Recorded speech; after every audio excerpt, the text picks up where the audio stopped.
Olá, o meu nome é Ana Carolina Gomes Ferreira, tenho 20 anos e estou no primeiro ano da licenciatura em Ciências Musicais. Antes de começar a falar sobre o artigo em questão, quero desde já pedir desculpa pela pronúncia provavelmente errada de todos os termos que serão falados na linguagem dos índios Camaiurá, mas não consegui encontrar nada na internet sobre a pronúncia da mesma.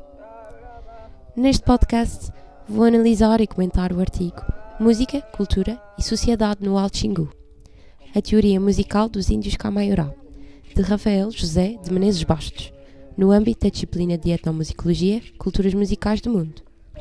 Primeiramente, o autor, numa breve introdução ao artigo, passa a descrever a região do Alto Xingu, localizada no norte do estado brasileiro de Mato Grosso.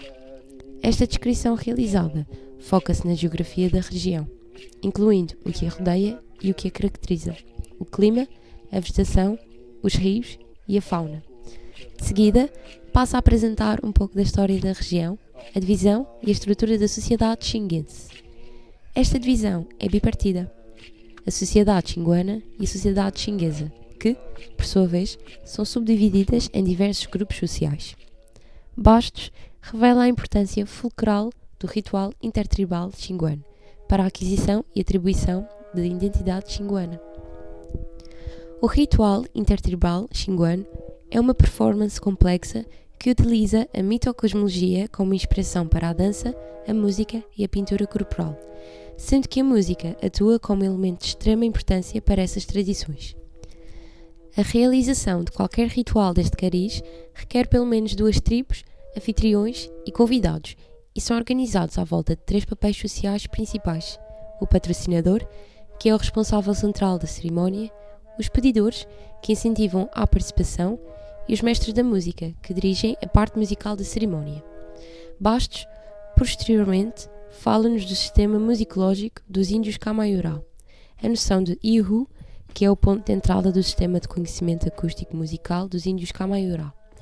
Ainda assim, o autor afirma que se pode fazer uma analogia entre a noção de Ihu e a nossa categoria de som.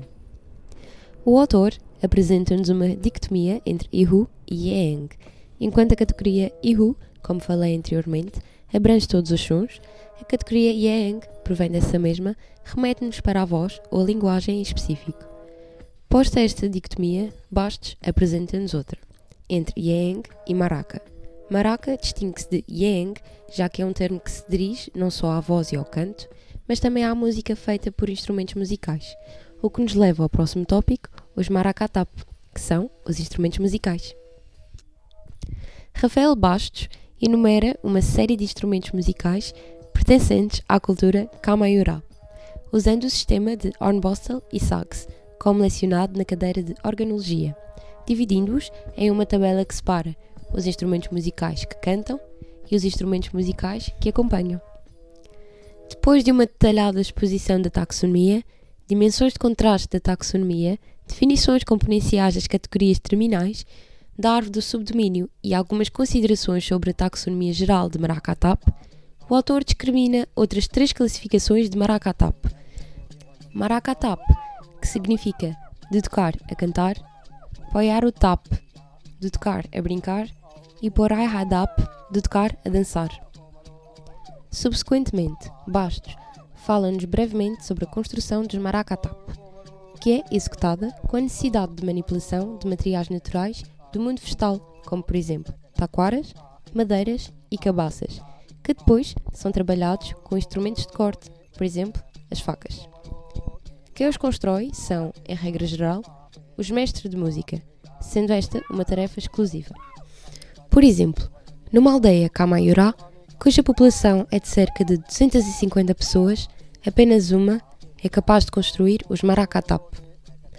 O autor dá ênfase ao processo de afinação, já que esta se apresenta como a fase mais complexa da construção, tendo ele próprio, como relatado no artigo, acompanhado 2 vezes o processo de construção das flautas e a coi.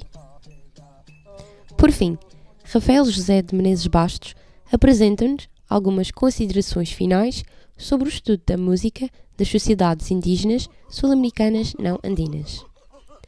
Para finalizar o meu podcast, gostaria de expressar a minha opinião sobre o artigo em si. mas também sobre a realização deste trabalho. Achei o artigo bastante interessante, sendo que me era desconhecida esta cultura. A linguagem e a complexidade dos aspectos que envolvem o estudo musicológico dos índios Kamayurá foi algo que me despertou bastante interesse na realização deste trabalho. Gostaria ainda de citar uma frase presente no artigo. Maraka Nyengite, Maraka e Marakatete, Hawa Aporahai, Aramoe Yorip, que significa música não fala não, só música mesmo.